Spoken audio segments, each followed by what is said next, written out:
Bonjour à tous, merci de nous rejoindre en direct ou en différé pour ce nouveau Café Sapiens. Désolé des quelques petites minutes de retard, mais ça n'en sera que meilleur. Ce soir, nous parlons d'un sujet essentiel qui à la fois agite la science économique depuis très longtemps, puisque Ricardo en avait parlé notamment, et est un sujet aussi qui fait l'actualité très régulièrement et qui entretient les débats économiques les plus enflammés. Je veux parler évidemment de la question redoutable de la répartition de la valeur. Je suis ravi pour en parler de recevoir Jean-Hervé Lorenzi, alors qu'on ne présente plus, mais que je vais quand même présenter. Mais tu es professeur émérite à Paris-Dauphine, président des rencontres économiques d'Aix et bien sûr fondateur du Cercle des économistes. Et tu as co-signé avec Alain Villemeur, qui est directeur scientifique de la chaire Transition démographique, Transition économique, un nouvel ouvrage qui s'appelle Partage vertueux entre salaire et profit. Alors il y a un sous-titre, Croissance égale 2 tiers salaire plus un tiers profit. Tu vas évidemment nous en dire plus. J'ai envie de commencer par poser la question de l'évolution de cette répartition parce que dans le livre, tous les deux, vous faites une analyse très intéressante sur plusieurs pays en remontant assez loin. Qu'est-ce qu'on peut dire sur l'évolution de cette répartition entre salaire et profit sur les grandes périodes, enfin, en tout cas sur les dernières décennies?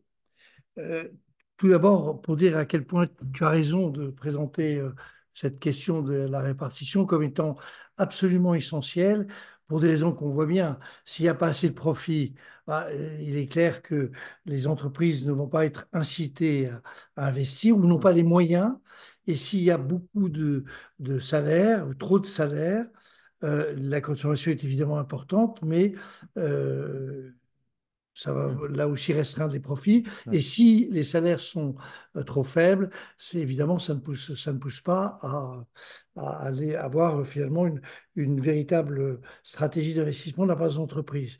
C'est vieux comme le monde d'ailleurs parce que tu l'as rappelé, c'est Ricardo, mais j'aurais presque tendance à dire que l'homme qui a vraiment posé la question de la manière la plus intelligente, c'est Henry Ford quand, au début du XXe siècle, il a dit, mes principaux clients, ce sont mes ouvriers, Mhm. tout simplement parce qu'à la fois, nous sommes tous à la fois producteurs et consommateurs et que c'est ce très difficile équilibre qu'il faut arriver à trouver Mhm. et qui donc crée les conditions de l'investissement et de la consommation. Mhm. Et derrière, de l'épargne, enfin tout ce qu'on peut imaginer dont on va parler. Mhm. Alors, par rapport à ça, qu'est-ce que nous avons fait avec Alain Villemard? Nous avons fait un modèle depuis pas mal de temps qui avait, comme tous les modèles, je veux dire, tous les défauts du monde et peut-être une originalité ou des originalités, c'était de mettre cette variable de répartition salaire-profit comme étant une des variables majeures Mhm. des décisions d'investissement D'explication de la et croissance in d'explication de la fine. croissance. Mhm. Donc, c'est un modèle qui était, de mon point de vue, bien fait. Je le dis Mhm. d'autant plus que le véritable inspirateur, c'est Villemeur, et qui ressemblait étrangement à ce que Ricardo avait essayé de dire, mais là aussi, un petit détour.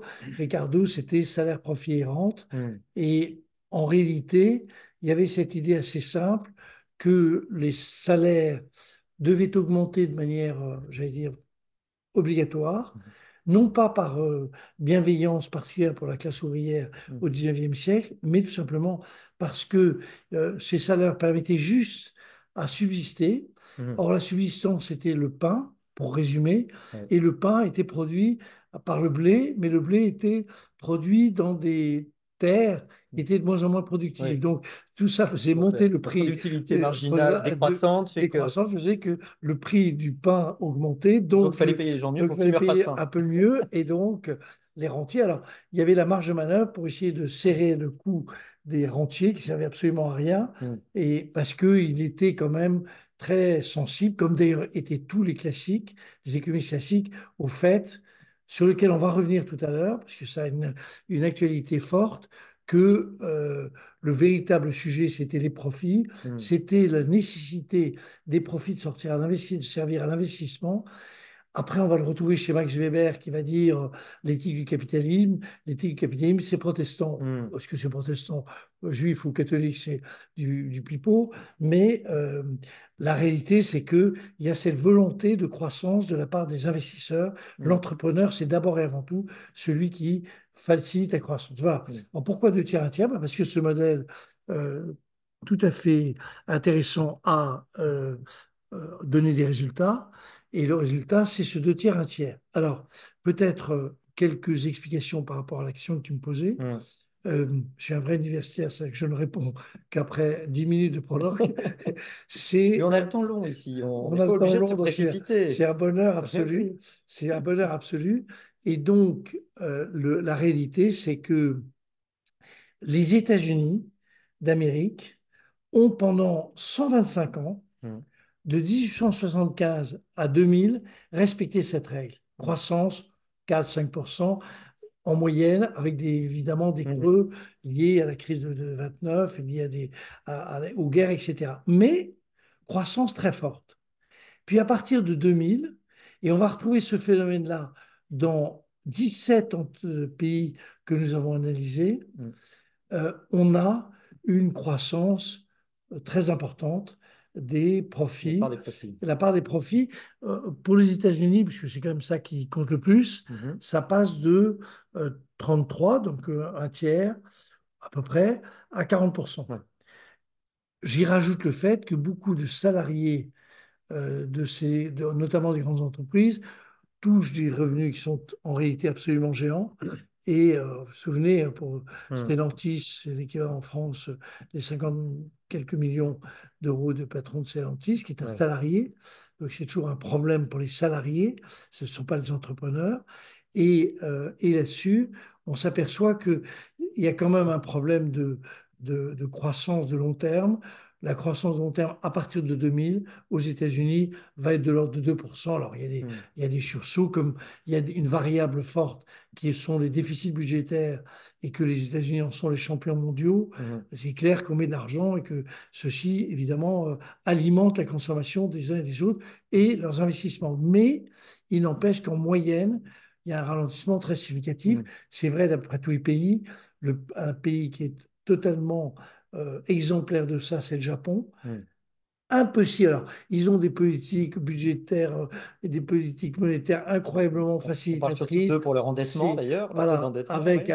c'est Keynes au cube. Oui. Mais la réalité, c'est que ils ont beaucoup de mal à augmenter la part des salaires et c'est ceci qui Hmm. entraîne que leur consommation n'est pas suffisante. Ça fait 20 ans qu'ils sont dans une croissance qui est très faible Hmm. avec d'autres raisons, bien entendu, notamment la démographie. Mais il y a quand même ce problème de la répartition. Hmm. La France, reste, Cas français. Alors parlons du cas français qui lui est un peu différent, n'est-ce oui, il est pas? très Il y a une différent. exception française, Il y a comme une, comme souvent. toujours, Voilà, on est comme à peu près les toujours, on seuls. n'est pas très loin des 33%, Ouais. mais Mais c'est très on a différent quand même une croissance faible.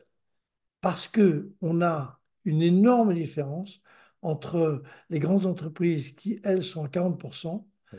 et les petites entreprises qui sont à 25%. D'accord. Donc la moyenne est bonne, mais en réalité, elle cache un écart type qui Alors, fait que les situations si sont on avait différentes. regardé de manière très soigneuse Hmm. les autres pays, ce que nous n'avons pas fait, Mhm. ça ne vous empêche pas d'acheter le livre, qui est un Oui, bien livre tout à sûr, fait que je remarquable. recommande et je conseille. Mais si Economica, d'ailleurs, je dis, oui. Economica, nos amis d'Economica, Oui. mais si on regardait, il est clair qu'on s'aperçoit qu'il y a aussi des Hmm. différences. Mais je trouve qu'on a regardé de plus près la France, et la France a eu en réalité, euh, pendant toute une période, une sorte j'allais dire, de fonctionnement plus équilibré entre les grandes entreprises mondialisées et le CAC Hmm. 40 qui est plus mondialisé d'ailleurs que la plupart des grandes entreprises Mhm.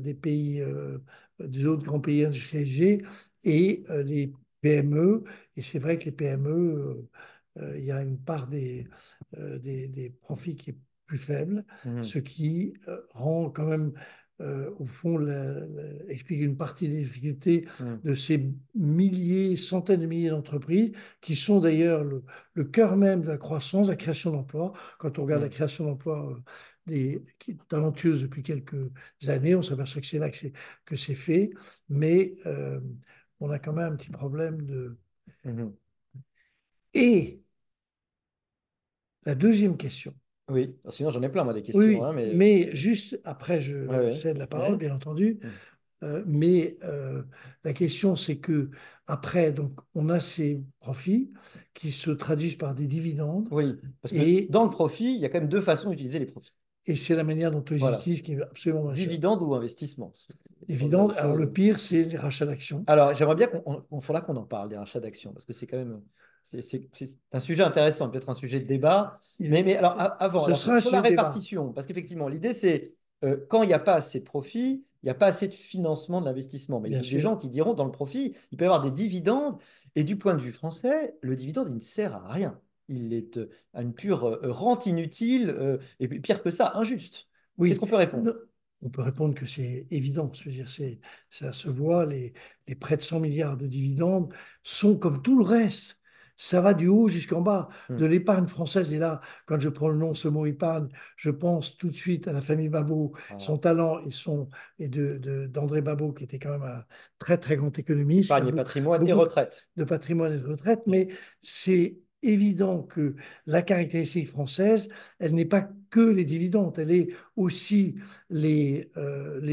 l'épargne que des gens plus modestes ont. Oui. Ils sont beaucoup en assurance vie, c'est-à-dire qu'ils sont dédiés à Hmm. renflouer les déficits publics, Hmm. d'ailleurs pas que les Français, et surtout aucun risque. Le Hmm. mot risque est banni de ceci, et c'est la raison pour laquelle, et on n'y peut rien, il y a plus de 60% euh, de, de l'épargne française, et dedans, j'ai retrouvé les dividendes Hmm. de l'épargne française, qui est très importante, puisque après le Covid, on a vu que pendant le Covid, il y a eu 175 milliards Oui. d'argent mis de côté en épargnant. Et ces 75 milliards, alors, eux, ils sont mis sur des comptes qui ne rapportent 0%, Oui. des comptes Les comptes bancaires, quoi, bancaires liquides mais qui ne sont liquides. pas placés, évidemment. Voilà. Ouais. Ouais. Donc, on a cette Hmm. affaire et ils appartiennent à des gens qui sont de ma génération, pas de la tienne, mais de la Ouais. mienne, c'est-à-dire de plus de 60 ans, Ouais. qui ont le mot risque en horreur. Hmm. Et Hmm. donc, c'est clair que quand une entreprise française commence à sortir un peu de résultats et Hmm. un chiffre d'affaires satisfaisant, elle est vendue euh, Ouais. à des Américains, des Japonais, des Chinois ou des Allemands. Donc, manque de financement pour l'économie. D'ailleurs, si je ne me trompe pas, dans le taux d'épargne qu'on dit effectivement traditionnellement assez fort des Français, en réalité, si on le défalque des prêts immobiliers, qui sont une grande partie de l'épargne, en fait, il ne reste pas un taux d'épargne qui est si extraordinaire que ça. Et donc, une épargne qui a en plus du mal à se flécher vers l'économie. Donc, on a besoin de ces profits pour permettre quand même des investissements qui permettent aux entreprises de se déployer. Mais alors, dans l'autre sens, j'ai envie de demander, euh, on voit qu'il y a donc une corrélation entre une part importante de salaire, donc deux tiers hein, sur les profits, et une croissance dans le pays. Cette corrélation, c'est dû donc au développement de la croissance de la demande interne que cette part des salaires affecte. C'est comme ça que vous voyez le rapport de cause à Ah, effet. alors, Pourquoi c'est telle chimie et telle la chimie je, gagnante? Voilà, c'est ça qu'on je- voudrait comprendre. plus exactement, mon idée, ce que je voulais vous expliquer, Hmm. c'était que, au fond, c'est assez simple.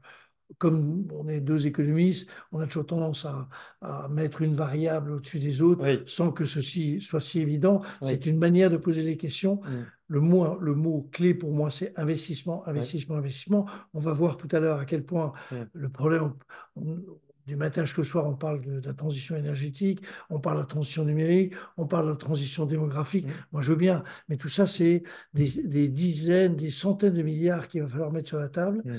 Et donc, le mot-clé, c'est le mot investissement. Mhm.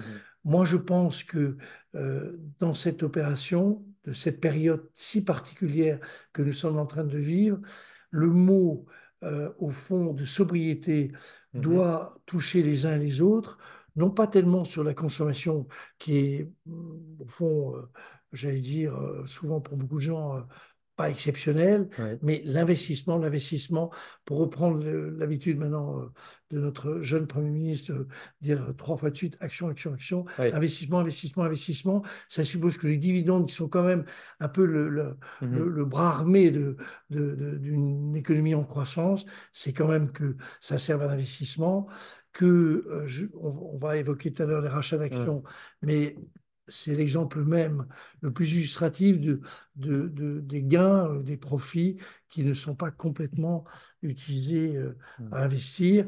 Et au fond, je rejoins ce que Max Weber évoquait à propos de l'éthique du capitalisme. Le capitalisme, c'est destiné à croître et à investir. Mhm. Et c'est quand même ça la logique profonde d'un pays et d'un mode de fonctionnement. Mhm. Et notre mode de fonctionnement capitaliste devrait être à la Fordiste, c'est-à-dire selon ce que nous avons vécu, protection des individus, protection sociale, Mhm. etc. Et après, investissement, investissement, investissement, Mhm. investissement dans le numérique, investissement dans La la transition, transition le capital écologique, humain. le capital humain, et évidemment le capital humain, et le capital humain Mhm. des plus anciens qui sont alors moi, je ne peux pas dire nos aînés, c'est une expression dont Pour j'ai faire, horreur, mais pour faire remonter en tout cas, le taux d'emploi des seniors. et faire remonter investissement. Et l'investissement suppose derrière le travail. Ouais. On a ce matin présenté avec Alain Villemeur les résultats qu'on avait par ailleurs développés. Mhm. Si on avait le taux d'activité des Allemands, nos problèmes n'existeraient plus. Hélas. Sur aucun problème. Ouais. Taux Ça. d'activité, ça veut dire retrouver. Alors, il ne s'agit pas non plus du jour et de la nuit. On n'a pas l'impression, on n'est pas un peuple de flemmards contre un peuple d'énormes travailleurs. On, on rajouterait 5-6% de travail en plus Mhm. pour ceux qui peuvent le faire de manière simple. Mhm. C'est clair, peut-être en payant mieux les gens, c'est clair que Mhm. on pourrait résoudre beaucoup de nos Mhm. problèmes, y compris aller très rapidement vers le plein emploi. Mm. Alors, depuis 20 ans, il y a une déformation en faveur du profit contre les salaires. Comment on peut l'expliquer? Pour que ce soit une déformation d'ailleurs si générale, ce que vous avez trouvé dans votre modèle, c'était assez stable pendant très longtemps. Tout d'un coup, aux années 2000, ça commence. Est-ce que c'est lié au numérique? Est-ce que c'est lié aux nouvelles technologies? Est-ce que c'est lié à des déformations, par exemple, de concurrence, de systèmes concurrentiels moins affirmés et Vous plus voyez, de formes de monopole? écoutez, moi je trouve qu'il y a, c'est une question qui est très compliquée, hein, je veux dire, et je me garderai bien d'avoir une Mm. position, en tout cas, je veux dire, inébranlable sur le tel Mm. sujet et logiquement très, très développée. Il a été beaucoup dit par un économiste, un de nos collègues économistes qui est à New York City, Philippon, Philippon, Philippon, oui. expliquant que The Great Reversal. la croissance. Alors, on Voilà. voit bien que la Ouais, concurrence, en réalité, existe par exemple peu dans ce que nous voyons le plus, c'est-à-dire les GAFA. ouais, Honnêtement, c'est pas un monde très concurrentiel. S'ils ne feraient pas ces résultats-là, ouais. s'ils étaient vraiment mis en concurrence. Et ils sont l'exemple même de... Il n'y a aucune critique. Ça, c'est, je veux dire, le Mm. phénomène de nature sociologique, économique, c'est une trajectoire que l'économie Mm. mondiale suit. C'est pas Monsieur X ou Madame Y qui est responsable. C'est pas une critique du Mm. profit. C'est pas une critique c'est une critique de rien du tout. Mm. C'est juste le fait qu'il y a cette Mm. évolution. Alors, Philippon insiste beaucoup sur l'absence de concurrence. Oui. En tout cas, c'est sur la haute technologie et c'est clair que on a le sentiment qu'il y a des barrières. Aujourd'hui, personne ne peut rentrer en concurrence avec un des GAFA parce que Mm. la barrière, par exemple, en intelligence artificielle, c'est 3, 4, 5 milliards Oui. de dollars. Qui peut mettre tout de suite 3, 4, 5 milliards de dollars? Personne.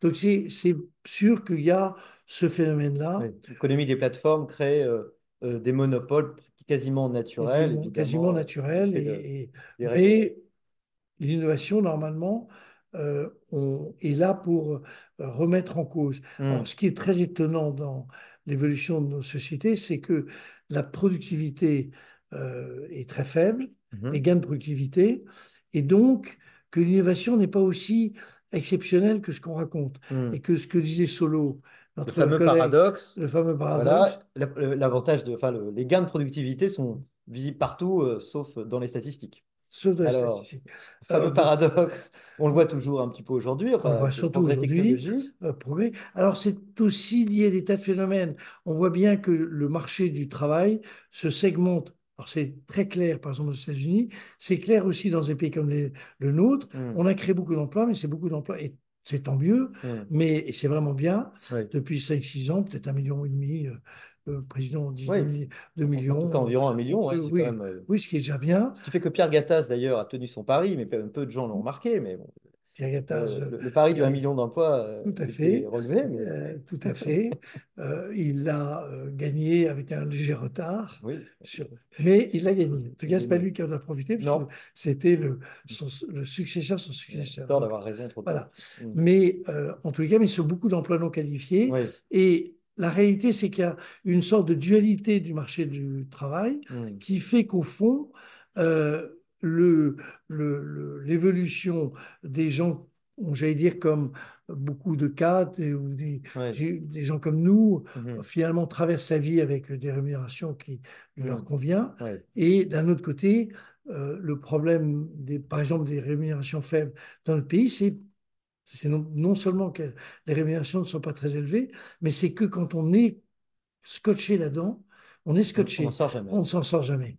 Et donc, C'est bien la smicardisation dont parle le Premier ministre, si je ne me exactement, trompe pas. avec, je trouve qu'avec Ouais. beaucoup de justesse De dans, justesse, oui, dans oui. le raisonnement. Mais Hmm. le problème, c'est qu'il dit on va bouger les choses, mais Le problème, c'est que la solution est. les solutions ne Oui, sont pas évidentes. oui. Donc, on est dans un système où cette bipolarisation renforce les revenus. Là aussi, fait une sorte d'absence Hmm, concurrence. On se demande, je prends juste un exemple, on se demande toujours pourquoi beaucoup d'ingénieurs sortis d'école euh, ou hmm. de rang Oui, supérieur, oui. c'est quand même ce qu'on fait de mieux. Je fais une Euh, école d'ingénieur, mais oui, bon, il y a d'excellentes écoles d'ingénieurs en France, en tout voilà cas. pourquoi Oui, beaucoup vont vers la finance oui. et pourquoi ils ne sont pas ingénieurs. Et tout simplement parce que il y a une sorte d'attirance vers des revenus qui sont très supérieurs. Hmm, Très hmm, supérieurs. Et c'est une sorte là aussi de non-compétition sur hmm, les jobs. Comment est-ce qu'on peut expliquer que le même hmm, ingénieur sorti d'une très bonne formation hmm, au fond, s'il va dans une logique, il gagne N, hmm, et s'il va hmm. comme ingénieur, il va gagner Bien N sur sûr, 2. bien sûr. Il y a bien un petit problème Hmm, de concurrence dans hmm, l'opération. Donc, hmm, il y a vraisemblablement dans cette affaire-là hmm. des problèmes de positionnement Oui. et donc de concurrence. Et puis, je pense, pour ça que je ne fais de critique à personne, Hmm, une sorte de sociologie du profit, du gain, hmm, hmm. des stock options, tout ce qu'on a. Parce que Il y aura un aspect culturel, c'est un c'est quoi? spectacle. C'est Wall Street avec Gordon Gekko encore. Oui, J'ai l'impression et que tout ça, c'est très années 80, que c'est passé justement. Or, ce dont on parle, c'est les années 2000. C'est tout récent. c'est très Cette récent. déformation, elle est toute récente. Oui, mais la financiarisation Oui. absolue, elle a quand même pris Hmm, son envol, si on peut dire, parce que pour la hmm. société dans son Oui, sens, oui, c'est oui, pas un envol, oui. mais son envol, au C'est fond, souvenez-vous, la première crise, c'est celle de 2000. mhm. Après, ça va être Le la crise. dot-com, puis après Voilà. les subprimes. Voilà. Donc, il y a quand même une espèce de prélèvement et de mise en lumière la financiarisation, mais une fois de plus, c'est pas la faute des financiers, Hmm, c'est notre société qui, quelque part, a oui. du mal à se Hmm. donner une boussole. Hmm. Si on regarde d'un point de vue micro, normalement, la rareté des compétences qui accompagne l'augmentation générale des besoins liés aux technologies, on a besoin de compétences plus élevées, de gens qui sont plus formés, devrait favoriser la capacité de négociation, donc des formes d'augmentation de salaire, et donc permettre de compresser le profit par rapport au salaire. Pourtant, ce Ou, n'est pas ou- tout à fait ce qu'on observe. Non, parce que ça nous ramène à l'absence de concurrence sur Oui. les technologies les plus évoluées. Hmm. Mais c'est vrai dans les biotechnologies, c'est vrai dans les boîtes de biotechnologie. Hmm. Mais franchement, les gens je suis obligé de citer, mais chez Google Oui. ou chez Microsoft, ils sont très bien payés. Ils sont très bien Donc, payés. oui, on n'a Alors, pas ils de peuvent être payés en problème. action, peut-être, en partie aussi. Oui, ils sont payés en action. D'où l'idée d'ailleurs que le 2 tiers, 1 tiers, c'est la conclusion du Oui. mécanisme j'allais dire, de répartition entre salaire et profit, Oui. mais après après, tous ces phénomènes qui sont des phénomènes à la fois d'action gratuite, à la fois Hmm. d'intelligence, Hmm. d'intéressement et toute autre Intéressement à la forme, etc. participation, oui, tout C'est ce tout qui ça. Et existe. puis après, les prélèvements et les subventions qui sont données. Mhm, d'accord. Alors j'ai envie qu'on parle des rachats d'actions, parce Ah, qu'il y a des gens qui vont défendre les rachats d'actions, en estimant que ça peut être un outil normal de gestion, quand on a les moyens, de récupérer une part, de sortir une partie de l'argent du marché, en fait, hein.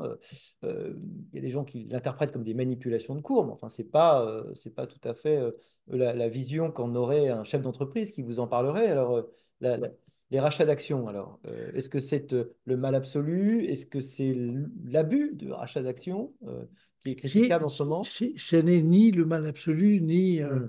très défendable.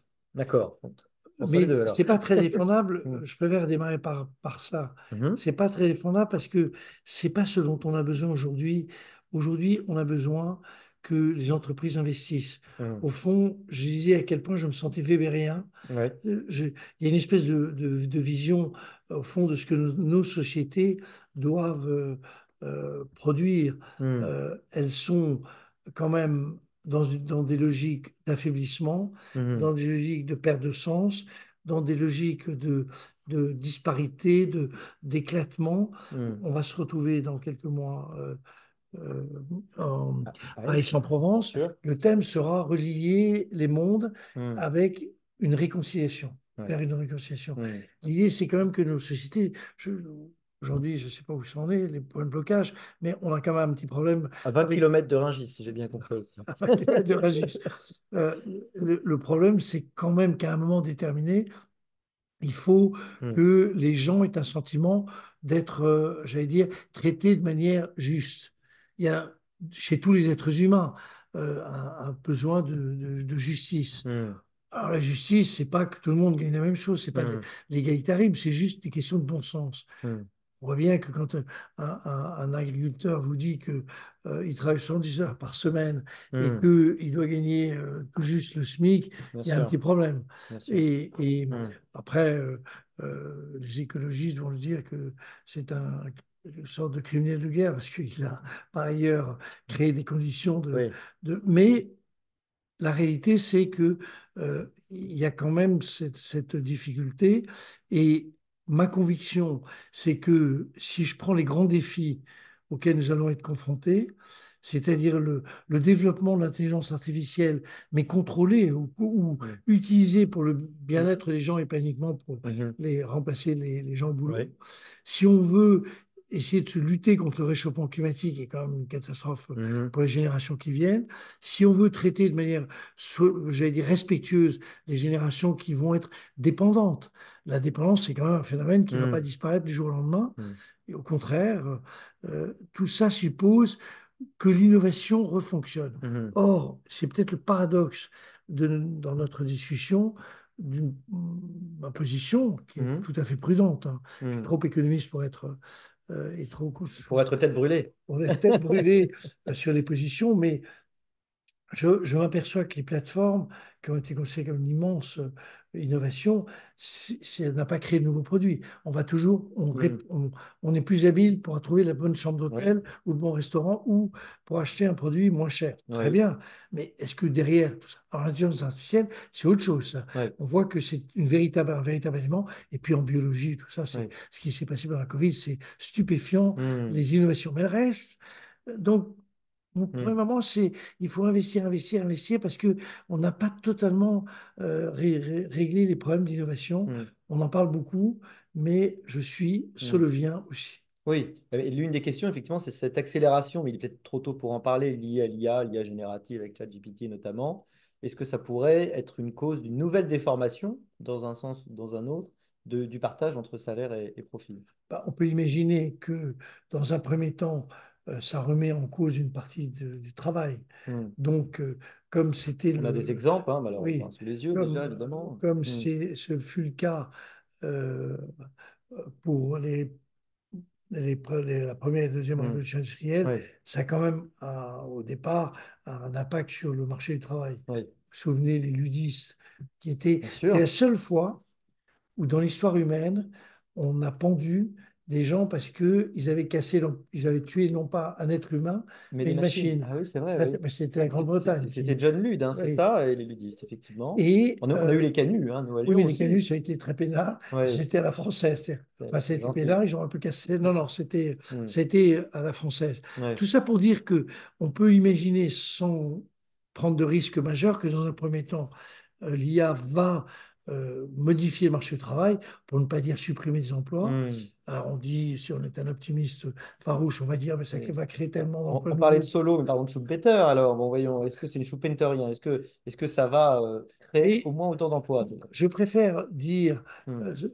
Alfred Sauvy. Mhm. Alfred Sauvy avait eu cette démonstration très talentueuse de montrer que si un progrès technologique arrivait dans l'industrie A, Hmm. ça faisait baisser le prix de la revue de A. Alors il y avait moins Hmm. d'emplois dans Oui. l'industrie A, mais comme ça avait baissé le prix, ça avait augmenté le salaire Donc le pouvoir moyen, d'achat le pouvoir absolu. d'achat, et hop, D'accord, ça permettait d'acheter plus de choses. bien sûr. Et moi, j'avais dit à l'époque, par écrit, à Sauvy, que je Oui. respectais infiniment, c'était de lui dire que tout ça prend un peu de temps, c'est le problème de l'adaptation. Oui. La personne ne récupère pas Oui. ses billets de banque tout de suite et Oui. tout de suite va les consommer. Donc l'économie, c'est aussi malheureusement Oui. un peu C'est le plus... même problème pour voilà, l'adaptation schumpeterienne. Ne exactement. devient pas un data miner en un Je jour. rappelle que Schumpeter, qui était pour nous Hmm. euh, et quand même pour vous comme pour Hmm. moi une sorte de lumière dans la nuit, Oui. mais il avait quand même annoncé, et toujours, on Hmm. l'oublie toujours, que dans le conflit et la concurrence entre les États-Unis et l'Union soviétique, c'est l'Union soviétique qui allait gagner pour une raison qui était très simple, Hmm. c'est que les, les, le monde capitaliste Hmm. avait vocation à créer des barrières à l'entrée Hmm. dans tous les secteurs d'activité, ce qui permettait en réalité aux entreprises d'être bien au chaud et donc de réduire la R&D, alors que l'Union soviétique éblouissante par son talent, Oui. n'avait pas cette préoccupation et elle est continuée à créer de la R&D, donc de l'innovation, donc de la croissance, donc des gains de productivité. Et Et, donc, c'est comme ça qu'ils allaient gagner. il a pu être abusé par les statistiques de l'Union soviétique qui étaient un peu Et compliquées. pour son propre raisonnement, qui n'était pas Oui. stupide. Bah, on parlait de Philippon tout à l'heure et de son livre qui montre qu'il y a quand même une forme de baisse de la concurrence dans une économie capitaliste qui n'est pas toujours aussi parfaite du point de vue de la concurrence atomistique qu'on pourrait souhaiter, Mais on évidemment. pourrait dire, si on était un soviétologue qui est demeuré Mm. amoureux de l'Union soviétique, Oui, il y en il ne doit a. pas y en avoir beaucoup, mais il y Oh, en il y a en a sûrement en France, on en quelques-uns, trouve sur d'autres, c'est oui. de dire, c'est parce que justement, Philippon a raison, mais c'est parce qu'il n'y a plus d'Union soviétique. Donc, il y a plus Oui, de... Parce que la compétition, dans le oui, spatial, ça a quand même été le cas, hein. oui, Le premier, le Sputnik, etc.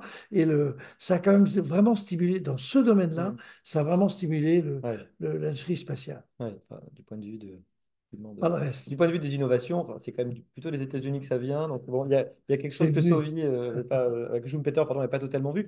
Sur Sauvy, la déflation technologique, il faut signaler qu'il y a quand même cet effet-là très, très fort. Oui. Le progrès technologique, comme l'industrialisation, permet une chute incroyable des produits, donc leur démocratisation, et donc une augmentation du pouvoir d'achat, puisque c'est à salaire égal, on a une capacité à acheter des choses. Aujourd'hui, un ouvrier, sans s'en rendre Mais compte, achète 1000 fois plus de choses, évidemment, qu'il y a Mais, 60 ans. mais, ceci explique assez largement la crise de 2008-2010. Oui.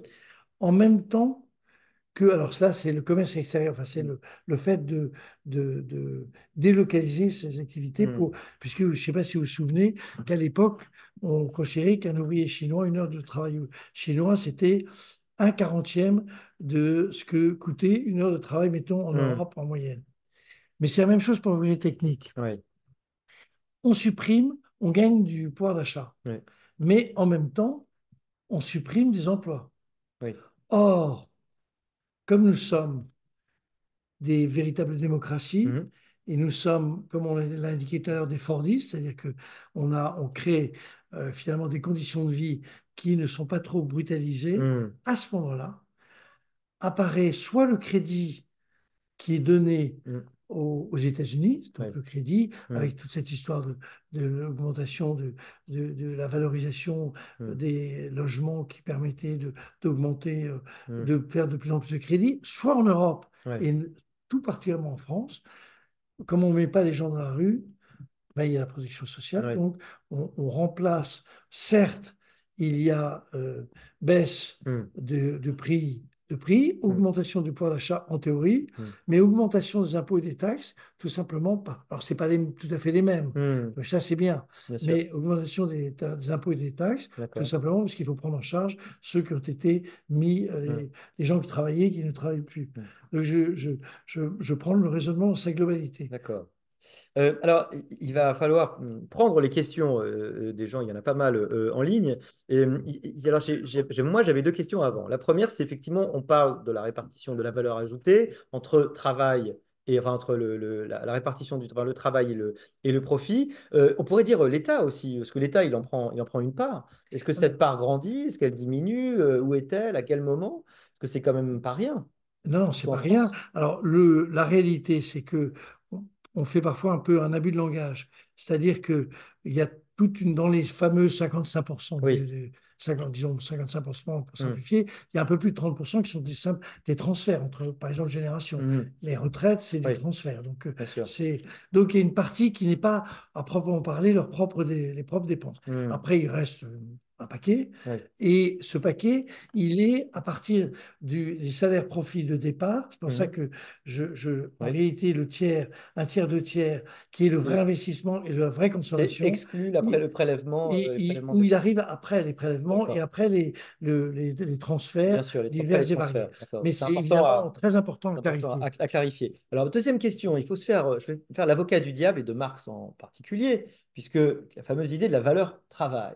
Beaucoup de gens vont contester même la légitimité de l'existence même du profit, puisque l'intégralité de la valeur venant du travail humain, tout profit est finalement pris, est une exploitation indue du travail humain. Alors, est-ce qu'on peut essayer de dissiper cette Je- théorie, si je la mentionne, c'est pas parce qu'elle est seulement dans les livres d'histoire, hein, c'est parce qu'on l'entend tous les soirs à la télévision, en fait, en filigrane, hein, dans beaucoup d'interlocuteurs.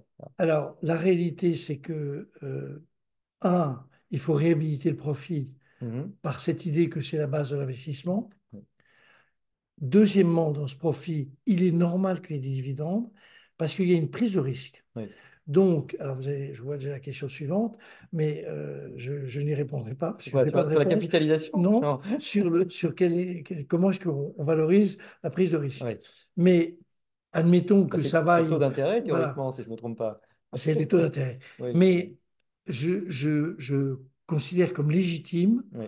dans ma vision de, du rôle Mhm. économique que le profit doit remplir, Mhm. il y a évidemment le fait que dans le profit, il y a une part de rémunération du risque qui est normale, Du financeur, du donc celui qui a financeur, apporté les moyens de et qui a financement pris de son risque, l'entreprise, a donc pris c'est son tout à risque. fait normal. Il aurait On pu le met, perdre, la il valeur aurait aurait pu le pu perdre, baisser, donc oui. c'est tout à fait normal. Mhm. C'est le reste auquel je m'attaque, Mhm. et le reste, il est destiné à l'investissement.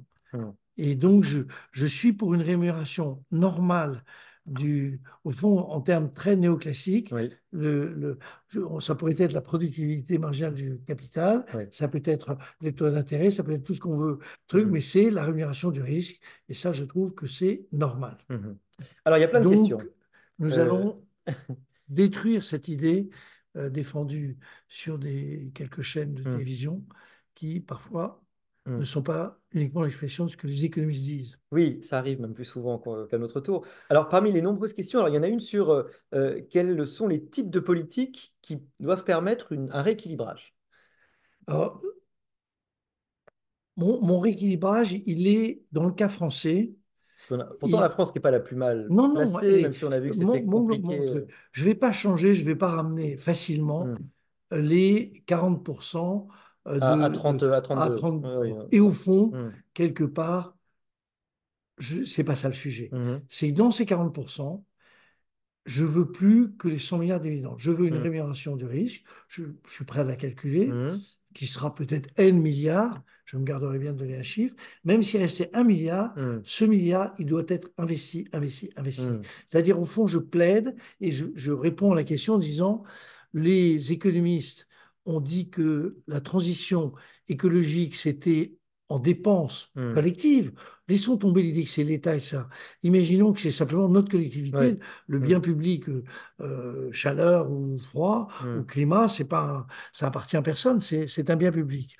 Euh, ça coûtera, à mon avis, en théorie, on a dit 66 milliards, c'est Pisani-Ferry. Oui. Moi, je pense que c'est beaucoup plus, mais évidemment, ça n'aura Oui, pas moi j'avais en lieu. tête beaucoup plus, moi, Oui, effectivement. Mais disons une bon, centaine de une milliards. certaine milliard, ouais. Mm. Pour être bon en intelligence artificielle, Mm. alors il y a tout ce qu'on dépense pour notre budget, la partie de ce qu'on finance pour l'Europe. Mm. Mais si on veut être pas mauvais, pas loin de 40-50 milliards d'euros. Mm. Annuels, hein, annuels, mes amis, Oui, oui, annuels, oui, on parle bien de chiffres annuels. annuels, Et ouais. quant aux vieux, alors ça, on a fait le calcul, c'est en 2040. Vous voyez, je Oh, prends c'est demain. volontairement non, mais une année où je ne suis plus tout à fait sûr d'être là, Oh, mais, si, bien mais sûr que si. on a fait le calcul, c'est un peu plus de 100 milliards d'euros aussi. Ouais. Donc, en plus de ce que l'on dépense, ce qu'on dépense. Donc, tout ça, c'est énormément de besoins qu'il va falloir réaliser Mm. à la fois par l'épargne, notre épargne, Mm. l'épargne sortie des dividendes Mm. légitimes Oui. qui sont liés à la prise de risque, et puis l'investissement. Donc cette épargne qui doit servir à l'investissement de manière Mm. massive et l'investissement. Je Mm. rappelle que dans les moments difficiles, pendant tous les pays du monde, dans tous les pays du monde, Mm. on nous dit que nous sommes dans une espèce de guerre contre le réchauffement climatique. Et on a raison de dire ça. Mais Mm. si on est en guerre, il y a, j'allais dire, des obligations. Alors, ça a été pendant les guerres Mm. des grandes opérations de, de- pas de prélèvement, parce que je ne suis pas du tout pour les prélèvements, mais on Mm. avait lancé je sais pas, Pinet, Des grands emprunts, de oui, grands bien sûr. emprunts divers et Oui, oui, bien sûr. variés. Oui. Giscard avait lancé Oui. son emprunt. Mm. Bon, mais peu importe la forme, il faut la moderniser. Mm. Mais l'idée, c'est qu'il y ait une canalisation vers l'investissement. Mm. J'ai cru lire que tu étais favorable à une sorte de taxe sur les surprofits. Je me Non. trompe ou pas du tout? Ah, non.